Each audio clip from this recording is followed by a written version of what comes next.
வணக்கம் மக்களே, welcome to Narmi tax. வீட்டில் எப்போதெல்லாம் விளக்கேற்றலாம்?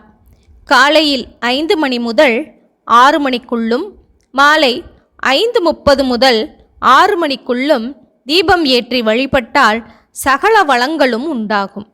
தீபத்தில் உள்ள எண்ணெய் தான் எரிய வேண்டுமே தவிர திரி எரியக்கூடாது. திரி எரிந்து கருகாமல் பார்த்து கொள்ள வேண்டும். விளக்கை ஏற்றும் போது வீட்டில் பின்வாசல் இருந்தால் அந்த கதவை சாத்திவிட வேண்டும். எக்காரணத்தை முன்னிட்டும் எவர் சில்வர் விளக்கை மட்டும் பயன்படுத்தக்கூடாது. மேலும் கஷ்டங்கள் நீங்கவும் நினைத்தது நடக்கவும் எளிய வழிபாடு தீபம் ஏற்றுவதுதான்.